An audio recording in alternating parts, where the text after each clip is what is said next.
Letícia Entrevista está começando. Que bom estar aí na sua casa, sempre levando para você assuntos que ajudam, tanto você, a sua família, como a mim também. Assuntos que ajudam a gente a ter mais qualidade de vida, a se entender melhor, a ter autoconhecimento, a ajudar nosso dia a dia. E hoje não é diferente. Ano novo começando, a gente tem um monte de metas, né? Um monte de sonhos que a gente coloca no papel. Mas quando a gente tem sonhos, metas, né, coisas para realizar, bate uma insegurança. Será que eu vou conseguir? Será que eu dou conta? Até aí, tudo bem, é normal. Ruim é quando esses medos, né, essas inseguranças paralisam a gente. E quando a gente começa a pensar que o outro é muito melhor, o outro é muito capaz, a gente não é capaz. Nossa, mas isso, não vou conseguir realizar isso. Eu não vou conseguir dar conta disso, eu não sou capaz. Tal pessoa é bem mais capaz do que eu. Ela merece isso, não eu. É ruim sentir isso, né? Você já sentiu? É horrível, mas isso tem nome. Chama-se Síndrome do Impostor. Mas a boa notícia que eu te trago é que também tem tratamento. Olha que coisa boa. Então, para falar sobre esse tema com a gente, está ao meu lado o psicólogo Anderson, que é especialista no assunto, que vai nos ajudar a identificar, né, a reconhecer e a tratar. Anderson, obrigada primeiro por receber a gente no seu espaço. Muito gostoso a clínica, viu? Adorei. Muito obrigado pela oportunidade, tá bom? Espero que a gente tenha um bate-papo muito legal. Sim. E que a gente possa ajudar todo mundo que está aí assistindo e levar informação para todo mundo. E é um tema, né, que com quem você conversar, você vai identificar sinais de que a pessoa tem essa síndrome, sofre dessa síndrome, mas como que a gente faz para reconhecer a síndrome, tanto na gente como no outro, né? Como falar, não, realmente a síndrome do impostor não é uma simples insegurança. Uhum. Então a gente vai começar contando um pouquinho da história dela, né? Como ela surgiu. Legal. Ela vem sendo estudada desde 1978 nos Estados Unidos por duas psicólogas que trouxeram esse tema à tona, que foi um grupo de mulheres que chamava Síndrome da Impostora. Uhum. Então elas analisaram sobre esse grupo. Uhum. E aí a psicologia começou a pegar esse estudo e verificar em todas as áreas, porque isso todo indivíduo vai trazendo, né? Então a gente tem um momento que a gente é impostor da gente mesmo. Certo. Né? E é natural, todo mundo, tá? Então a gente sente isso. Uhum. A insegurança tá aí, a gente sente, a gente percebe, né? Porém, ela não é uma doença ainda. Ah, então certo. Ela não é classificada na classificação internacional de doença. Uhum. Então ela é só um padrão de comportamento que a gente percebe isso. A gente pode chamar de síndrome ou não pode? Pode chamar, tá. Porque hoje ela está sendo muito estudada, ainda mais depois da pandemia para cá. Sim. Onde aumentou os números de ansiedade, problemas de saúde mental, e veio à tona mais essa questão do impostor. Então, sim, existem alguns sintomas que a gente percebe, principalmente aqui na clínica, né, e no nosso dia a dia, no trabalho, na nossa vida pessoal, que é a pessoa que ela sente que ela é uma fraude. Então, é um grande medo dela ser descoberta como uma fraude. Por que isso? Porque o impostor, o que ele faz? Ele mente para alguém, né? E a pessoa que tem esses sintomas, que carrega isso no seu dia a dia, ela tem medo o tempo todo de ser descoberta como uma fraude. Então o medo talvez não seja de não conseguir realizar. O medo é das pessoas perceberem que ela não é, que ela está mentindo. Sim. Na verdade, o que acontece? São pessoas que cresceram muito rápido profissionalmente, pessoalmente. Então, por exemplo, conseguiu um relacionamento amoroso muito bacana, conseguiu um emprego muito bom e uma oportunidade de crescimento, e em curto prazo de tempo ela cresceu. Uhum. E aí começa a desconfiança da própria pessoa em si. Então, será que eu sou tudo isso? Será que eu dou conta? Será que eu sou bom? E se eles descobrirem que eu não sou tudo isso? Então começa um nível de insegurança muito forte. E aí a pessoa vem trazendo isso, o medo de ser descoberta como uma fraude. Na verdade não é, porque se a pessoa conseguiu um emprego, estudou... Tem mérito, né? Tem mérito, teve uma promoção no trabalho, conseguiu um relacionamento, tem coisas que estão acontecendo. Mas a percepção da pessoa é que ela está o tempo todo atuando e ela vai ser descoberta. Então ela atribui a sorte, ela acha que tudo foi ao acaso da sorte. Uma questão de divindade, então ela acha que, nossa, Deus me ajudou. Uhum. Deus ajuda. Sim, né? Mas a gente também faz a nossa parte, A gente faz a nossa parte, mas sempre tem essa questão. Então o medo está muito perto, a insegurança, e faz a pessoa ficar com muita ansiedade e achar que ela não é capaz daquilo. Essa pessoa também tem dificuldade de receber elogios? Muito. Ah. Muito. A pessoa tem muita dificuldade em receber elogio porque não faz parte da dinâmica dela. Eu sempre brinco e falo aqui no meu consultório para todas as pessoas que vêm aqui que se a gente está adulto hoje, a gente teve um período de estágio na infância e na adolescência, né? Então, possivelmente, essas pessoas têm uma criação de muita exigência. Pais que exigiram muito, professores que cobraram muito. E a pessoa leva isso para a vida. E dependendo de onde ela vai, então se, por exemplo, a gente vê muito a síndrome do impostor na academia, na universidade, quem faz mestrado, doutorado, porque é um nível de exigência muito alto. Sim. E faz com que as pessoas ficam se sentindo o tempo todo que não está dando conta, né? E a crítica é o tempo todo. É o tempo todo. Né? Dependendo de algum trabalho que você tá, a crítica é o tempo todo, o elogio é raro. É verdade. Né? Dependendo do relacionamento, às vezes tem muito mais críticas do que elogio. Com certeza. Né? Então a pessoa, ela cria um padrão que ela consegue ouvir melhor a crítica do que o elogio. Ah, ela recebe melhor então a crítica? Ixi, muito mais. Ela fica muito mais feliz ouvindo a crítica do que quando alguém chega e fala assim, nossa, você é ótima. E aí a pessoa entra, não é pra mim, né? Ela não tá falando de mim, ela tá me enganando, tá mentindo, tá puxando eu não sou saco, tudo qualquer isso, coisa. entendeu? Que interessante. Então é muito difícil para as pessoas receberem o elogio. Então, como você faria o diagnóstico então em cima dessas análises, né? Sim. A pessoa mostrando isso pra você, você vai lá, então já Do sei. comportamento da pessoa mesmo, né? Então a pessoa chega aqui no consultório e fala assim, nossa, meu chefe quer me dar uma promoção, pediu para eu pensar e me dar uma resposta rápida para ele. Eu tô enrolando. Eu não sou tudo isso, eu não vou dar conta. Eu não... Entendeu? Então fica algumas coisas que a pessoa começa a procrastinar, começa a ter muita ansiedade, muito medo, demora para dar a resposta. Então é algo que, assim, impacta, assim, a vida da pessoa. Com certeza. Né? Eu creio que em breve vai entrar como um diagnóstico dentro da psicologia e da psiquiatria. Legal, que né? bom. Que realmente tem casos que a pessoa Tem mesmo? o tempo todo. Que ela não consegue se movimentar por conta disso? Paralisa. Paralisa mesmo. E aí ela, claro, que aí tem outras coisas juntos, ansiedade, às vezes ela vai para um pânico, que engloba tudo isso. Mas entendeu? tem a possibilidade de estar só a síndrome do impostor sozinho? Sim, tem muita possibilidade. E eu queria saber, no caso, você citou, né, que a pessoa recebe críticas, não sabe lidar com elogios, mas tem alguns gatilhos, de repente, que despertam isso? No caso que você citou, né, a pessoa, meu chefe quer me promover, eu não sei se eu aceito. Isso seria um gatilho ou não? É coisa que vem lá da infância? Tem vários gatilhos. Hoje está na moda o termo gatilho, Exatamente, né? Mas, por exemplo, você trabalhar num ambiente de muito estresse, de muita cobrança, muita exigência, onde você tem que produzir, um exemplo, 100%, mas você sente que você tem que entregar 200%. Entendeu? O que é muito comum hoje em dia, né? Então, é esse ambiente onde a cobrança está muito alta, onde a pessoa cria um estado de alerta, que a pessoa, ela, por exemplo, chega para trabalhar, não, hoje eu tenho que me preparar porque hoje é o dia, né? Então, isso tudo vai causando insegurança, a pessoa vai ficando em estado de alerta, e qualquer coisa que desmascara, pode vir assim, desmascarar essa pessoa, a pessoa entra no estado de paralisia. Não, vão descobrir que eu não sou isso. Né? Vamos descobrir que eu estou mentindo. Não está mentindo, mas a percepção é tão errônea internamente. A percepção dela mesma, né? Das dela capacidades mesma sobre dela. ela. E faz com que ela sente isso, entendeu? Seria uma pessoa pessimista também ou não? Também. Que só vê o lado negativo, que só foca no que é ruim? Sim, uma pessoa que cresce, por exemplo, num ambiente de muita exigência, o negativo é o tempo todo valorizado. Sim. Né? Então, assim, olha, sua nota não tá boa, isso não tá legal, isso não tá bom, né? Você precisa fazer isso, fazer aquilo. Então, a pessoa, ela cria um comportamento mais pessimista, ela passa a ver o mundo de uma forma mais negativa.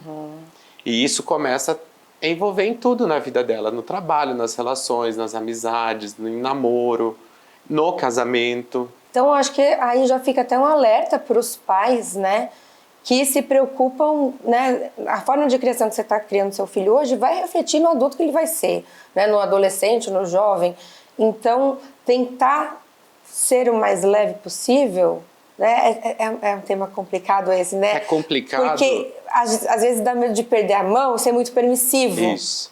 É assim, a gente no nosso dia a dia, a gente tem muita dificuldade quando recebe um afeto, um elogio normal. A pessoa chega e fala assim, nossa, como você tá bonito, como você tá bonita, olha que abraço gostoso que você tem, de forma natural. Parece que não cabe mais isso nos nossos dias. Gente, por quê? Né? Então, assim, as pessoas falam assim, nossa, olha a roupa que a pessoa tá usando, olha o estilo de cabelo, né? Olha... Eu sou dessa. Você fala, por exemplo, nossa, que saia bonita, ficou bem em você. Primeira coisa que eu falo, mas comprei na Shein, paguei R$15. A gente sempre diminui. Sempre? Por né? que isso? Porque a gente não tá acostumado. E o dia de hoje tá muito assim. A gente tá com uma relação de sociedade que critica muito. Quando a gente tem, no processo da educação de filhos e de escola, tudo, a gente precisa apontar as falhas, onde a criança está errando e o que ela precisa acertar, o que é certo para aquela família, o que é certo para a escola, né? Mas a gente precisa aprender a dosar. Como a gente faz isso com a criança? Porque se a gente fica só de um lado, a gente pesa a balança para um lado. Sim. E a criança passa a ver o mundo só de uma forma pessimista e sobre base de crítica. Sim. E isso leva síndrome do impostor, ansiedade, pânico no futuro, né? Transtorno obsessivo compulsivo, que é o TOC. Sim. Né? Então passa a ver o mundo de uma forma muito negativa. Tem o momento da crítica, mas tem também o momento do elogio. Que é muito importante. Né? Pais sentam com os filhos e façam elogios para eles, entendeu? Para que eles vejam o quanto que eles são capazes, conseguem fazer as coisas, para a insegurança diminuir, o medo diminuir e ele poder, para ele conseguir ser autêntico e expressar na vida. Muito legal. Então é muito importante os pais fazerem isso. Muito importante. E a escola também. É verdade, né? porque geralmente a criança fica às vezes mais tempo na escola do que em casa também. Né? Né? A criança fez lá um castelinho de areia, do barro, Sim. Elogia, vê a produção, o que foi feito, que legal, que bacana. Mas fez a sujeira, não fica focando na sujeira. Né? Tudo bem, tem a sujeira, vamos organizar, limpar e vida que segue, né? Mas é muito importante hoje. Eu acho que o caminho hoje para diminuir todas as questões de saúde mental nossa é a gente estar mais próximo do ser humano. E hoje em dia isso está ficando cada vez mais difícil. Muito porque mais a gente está difícil. cada vez mais distante do ser humano, né? Cada vez se fechando no nosso mundinho, no nosso celular e deixando esse lado humano, né? Mais Distante, né? O impacto da pandemia foi isso, todo mundo se isolando, home office, né? Os distanciamentos. Total. Né? Então, por isso que cresceu tanto esses números de saúde mental. Está refletindo agora.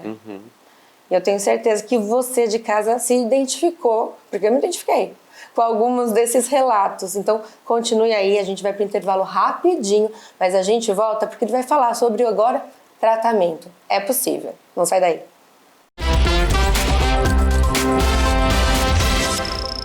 Estamos de volta com Notícia Entrevista e hoje falando sobre um tema super atual, que olha, com certeza, ou você reconheceu em você, ou você conhece alguém perto de você, próximo a você, ou na sua família, ou no seu trabalho, que tem essa síndrome do impostor, que é achar que não vai conseguir, que não é capaz, que todo mundo é mais capaz que você é uma fraude e que logo vão descobrir que você está mentindo.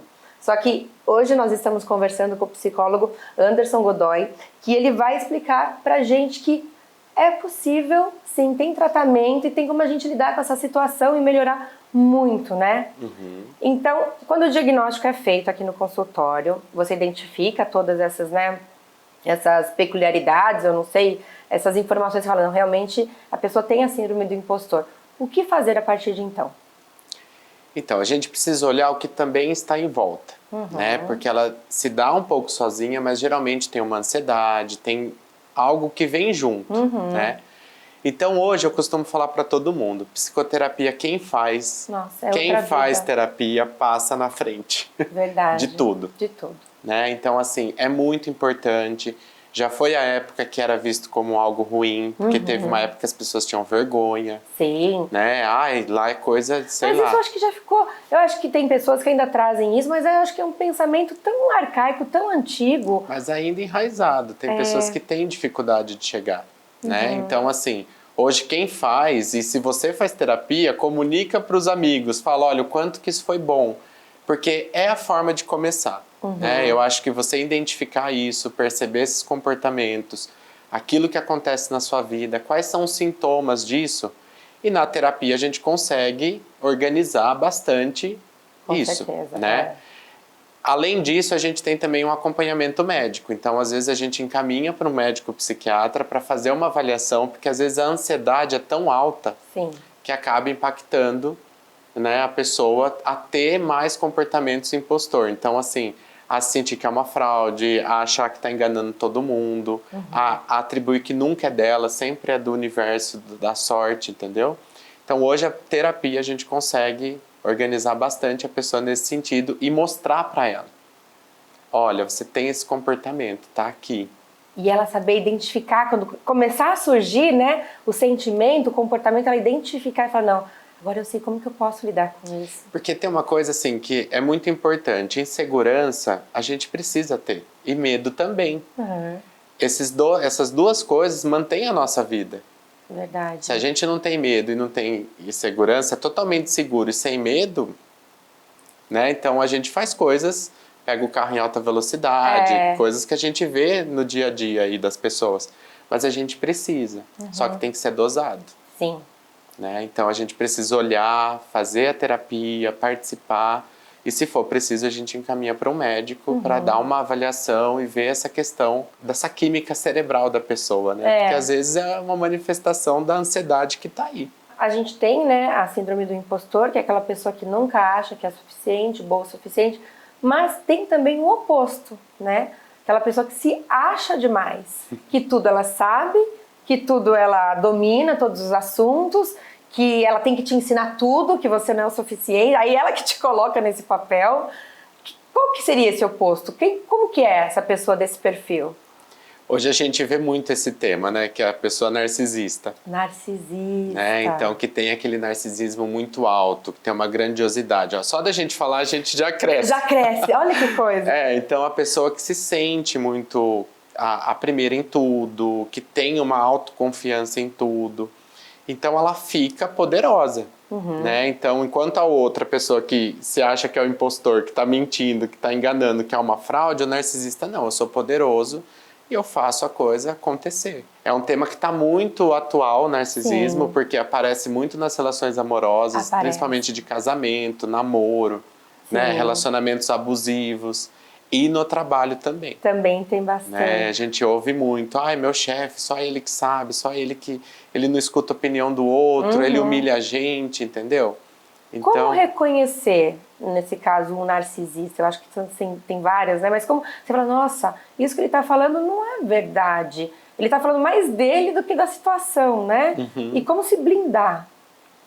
Então, porque o narcisista, ele sempre vai te colocar como a pessoa errada. A culpada e a errada, né? Ele vai atingir o seu emocional, então ele vai fazer de tudo para você se sentir mal. Isso a gente percebe, se você tá do lado de alguém que faz o tempo todo, que te coloca diante assim, será que eu sou tudo, sabe, o tempo todo. Será que eu sou só isso, te né? humilha, te machuca, faz você ficar em dúvida, já é um grande alerta. Só que o narcisista também tem isso, né? Ele te humilha, né, te machuca, mas ele assopra depois. Também. Pra você falar, nossa, mas será que ele fez por mal? Será que é isso ou eu que não tô entendendo direito? Para manter o controle, né?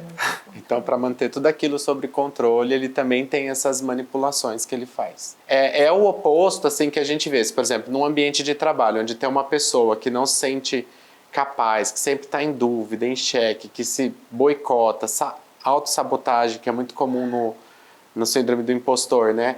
Tem o oposto, que é aquela pessoa que pega quer todas as funções, quer os níveis, quer subir de gerente imediatamente, Independente das consequências. Independente, então você vê muito isso nas organizações, entendeu? Você falou de autossabotagem?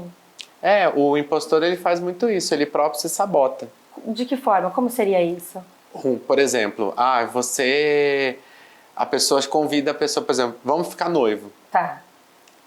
Ai, não sei. Então não consegue responder, começa a achar que não tá indo bem, entendeu? Que o relacionamento não tá legal. É uma insegurança. Uma insegurança, e ela mesmo cria Ou as amigas falam assim, vamos passear. Não tenho roupa ideal, meu cabelo não tá do jeito que eu quero.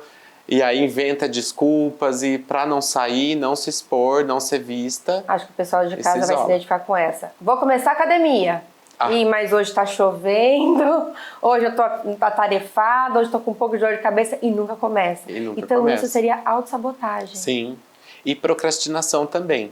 Então, por exemplo, vamos começar a academia. Eu preciso emagrecer, preciso malhar para ter uma saúde física, um bem-estar e, consequência, ter um emagrecimento. Hoje não, vamos na terça. Aí pula para terça, para quarta e joga isso. Né? Então, por quê? A ansiedade, a insegurança tá ali e a pessoa tem medo de ser exposta, de ser julgada. Não pode ser só preguiça, não? Tem pessoas que têm preguiça, mas a maioria tem uma questão do julgamento. A autossabotagem é muito comum na síndrome do impostor. Também. É o que a gente primeiro pega. Olha que interessante. A pessoa fala assim, não, meu chefe me deu promoção, mas não, tem tanta gente melhor que eu, por que ele me escolheu? Por que eu tenho que... Não, mas eu não tenho curso, vai lá e compra 3.000 cursos, entendeu? E se matricula, enche a agenda, entendeu? Para tentar cada vez mais ser... Então, a gente percebe nesse sentido. Hoje, as empresas, acho que é muito legal dizer isso. O pessoal de gestão de pessoas, de RH, está estudando muito a síndrome do impostor. Que legal. Se vocês forem no Google, vai ver lá grandes sites de vagas de emprego, tem uma arinha da saúde mental ali. Que legal. E lá tem síndrome do impostor nas organizações. Então, está sendo muito estudado, porque... pega mesmo. A demanda está sendo muito grande. Às vezes o gerente tem lá uma equipe e fala assim, viu, eu preciso da sua resposta, você vai ficar com a vaga, senão eu tenho que abrir seleção. Aí, sob pressão, a pessoa vai lá e decide, entendeu? E às vezes decide pelo não com medo. Isso. E aí esse medo vai para uma nova oportunidade, para um novo ciclo, cercando tudo, entendeu? Então, na terapia, acho que é uma coisa bacana de eu dizer isso pra você. Como que eu mostro pra pessoa, né? Ótimo. Então, assim, olha, você trabalha quanto tempo na empresa? Quanto que você entrega? Quanto que você produz? Você acha que ninguém tá te vendo? É só o universo que decidiu te dar essa promoção? Se chegou pra você, significa que você tem competência, você tem habilidade. O gestor viu em você viu, isso, né? Mas a gente tem isso, né? Uma insegurança que nos trava. Quando eu me formei, eu falava assim, gente, como que eu vou começar a atender? Já ficava desesperado, né? E com o tempo a coisa vai ficando natural, você vai se soltando e vai... Então as pessoas precisam entender, tem livros, tem vídeos, podcast, coisas que pode se informar. E... Você mesmo nas suas redes sociais, né? No Instagram. Sim, coloquei lá. Já falou sobre isso. Passa para o pessoal de casa. Meu Instagram é @AndersonGodoyPsi. Tem lá bastante informação, tô colocando algumas coisas, então... Segue lá, acompanha que... Qualquer dúvida pode escrever na DM. Escreve, eu respondo. Tô sempre lá disponível para ajudar quem for preciso. Legal. Porque o que você falou, né? Depois a gente somos sobreviventes. Passamos por uma pandemia, não foi nada fácil, né? Estamos aqui hoje, mas tudo isso deixou sequelas, né? Também. Sim. Além da criação, né? Que eu estava conversando com umas amigas. Tudo é culpa da mãe. Se a gente adulto hoje tem problema, culpa da mãe, culpa do pai no ano passado. Mas a gente fez o que a gente podia com o que a gente tinha. Mas isso não quer dizer que foi o melhor. E hoje a gente, como adulto, tem que correr atrás. Né? E a terapia é muito bom, porque a gente passa a tirar esse peso de culpar nossos pais. A gente entender que eles fizeram o que deram. Eles fizeram o que eles tinham de melhor naquele momento. Naquele momento. Né? Se deu demais, era o que podia ser feito. Se faltou, era o que podia ser feito. E você pega isso e recria a sua história daqui pra frente. Porque a gente tem uma criança interna que quer o tempo todo voltar para aquele lugar. Verdade. Mas é a terapia que faz essa criança entrar no adulto e o adulto seguir pra vida. Sem peso, e você dizer assim, não, meus pais fizeram o que pôde. Então, a partir de agora, eu sigo minha vida. Até se você for pai no futuro... para você não repassar essas feridas que ficaram na criação, né? Exatamente. A gente, enquanto é adulto, tem o dever, se a gente pensa em ser pai, de se curar primeiro para não passar aquilo para eles. É verdade. Quem faz terapia passa na frente. Passa na frente. E terapia é para todo mundo. Fala, mas eu não tenho nada disso, eu tô super bem. Mas o autoconhecimento, você se conhecer, perceber que algumas coisas podem melhorar, Nossa, vai fazer uma diferença tão grande. É pra E todo faz mundo. muito grande mesmo, porque conteúdo a gente tem em tudo quanto é lugar. A gente estuda, tem como estudar em tudo quanto é lugar. Mas conhecer a gente, que é o único no mundo, é o único, não tem ninguém igual a mim, a você. Verdade. Porque terapia não é só, ele foi lá e me ajudou. Não, a gente sai angustiado, a gente fica mal. Mexe na feridinha lá, cutuca. Uma vez eu ouvi, eu achei tão bonito isso. Você não chega com um machucado no psicólogo e ele passa uma pomadinha, não. Ele tira a casquinha, ele limpa todo o machucado, o ferimento, para ir curar, né? Para entender por que você se machucou e evitar que você se machuque de novo, né? E essa cicatriz vai ficar. Até para você olhar para ela e olhar para ela com outro entendimento. E não olhar com dor. E não olhar com dor. Se tiver que sentir a dor, tem um espaço para sentir a dor, viver essa dor e seguro. É um espaço seguro. É um espaço seguro. Ai, muito obrigada. Muito obrigado a você pelo... Sim, foi muito bom. Muito bom mesmo. Que bom que toda essa informação leve para o público e o público se veja, né, busca o que precisa mudar e comece o quanto antes. E o Notícia Entrevista vai chegando ao fim, mas semana que vem a gente volta com um novo tema para você. Continue ligadinho na nossa programação e a gente se vê em breve. Até lá!